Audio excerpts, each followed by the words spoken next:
Pour celles qui l'ignorent, la gradation en couture, c'est un moyen de pouvoir rajouter plusieurs tailles en plus sur un patron de couture. Mais attention, il ne faut pas tomber dans un piège qui peut malheureusement provoquer énormément de problèmes par la suite, et c'est ce dont on va tout simplement parler aujourd'hui dans cette vidéo. On va voir un petit peu les pièges à éviter avec cette technique.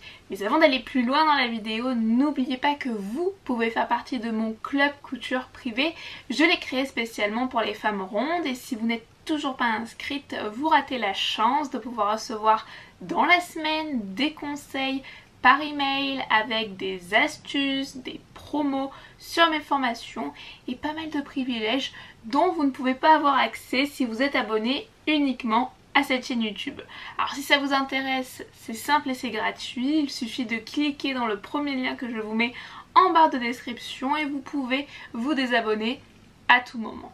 Maintenant on va commencer avec le sujet de cette vidéo, c'est parti. Alors comme je vous l'ai dit auparavant un petit peu plus tôt dans la vidéo, la gradation en couture c'est un moyen qui va vous permettre de pouvoir ajouter quelques tailles en plus sur un patron de couture, et on va pas se mentir, c'est toujours c'est toujours sympa de rajouter 2 ou 3 tailles en plus sur un patron qui s'arrête à la taille 46, mais il faut savoir qu'avec cette méthode on ne peut pas rajouter autant de tailles qu'on le souhaiterait. Alors j'ai fait une vidéo spécialement dédiée à ce sujet, je vous la mettrai en barre de description, mais moi ici dans cette vidéo je veux vraiment parler des dérives de cette méthode. Il faut savoir que cette méthode est super pour ajouter 2 ou 3 tailles sur un patron de couture. En revanche il ne faut pas aller plus loin. Pourquoi? Vous allez me dire parce que finalement on peut prendre un patron qui s'arrête à la taille 44 et aller jusqu'à une taille 56, 58.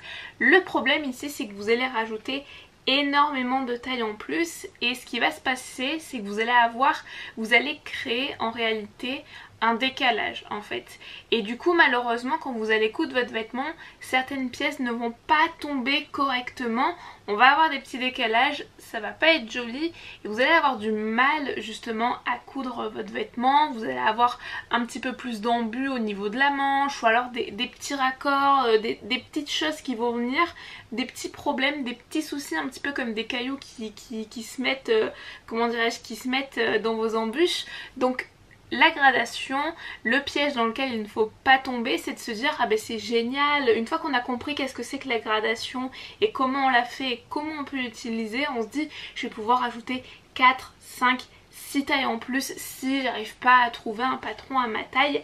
Mais attention, stop, stop, stop, ça ne fonctionne pas comme ça. Alors vous allez me dire ok d'accord, on peut pas rajouter autant de tailles qu'on le souhaite, mais du coup qu'est-ce qu'on fait concrètement? Eh bien c'est très simple.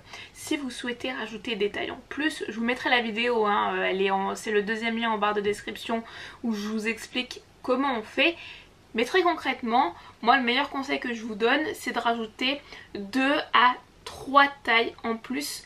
Mais n'allez pas plus loin, d'accord? Vous pouvez aller maximum 4 tailles, je suis très gentille, mais n'allez pas au-delà des 4 tailles parce que malheureusement vous allez avoir des décalages qui vont se créer et du coup vous allez avoir des soucis par la suite qui vont se créer. On évite de tomber dans la dérive et de rajouter trop de tailles en plus sur un patron. On va pas plus loin que 3 à 4. 4 j'ai été très gentille, mais normalement 3 ça commence déjà à faire beaucoup et ça peut déjà quand même vous dépanner si par exemple un patron qui vous plaît ne va pas jusqu'à votre taille. Et bien déjà là ça permet d'avoir une solution pour agrandir le patron et pour rajouter quelques tailles en plus. Donc voilà pour cette vidéo. Pour moi c'était important de parler de la dérive qu'on peut avoir sur le sujet de la gradation. Si ce sujet vous a plu et si vous souhaitez avoir par exemple des vidéos que vous voulez voir sur la chaîne YouTube, n'hésitez pas à me marquer en commentaire vos suggestions. Si vous avez des questions, n'hésitez surtout pas. Et moi je vous dis à très vite pour une prochaine vidéo.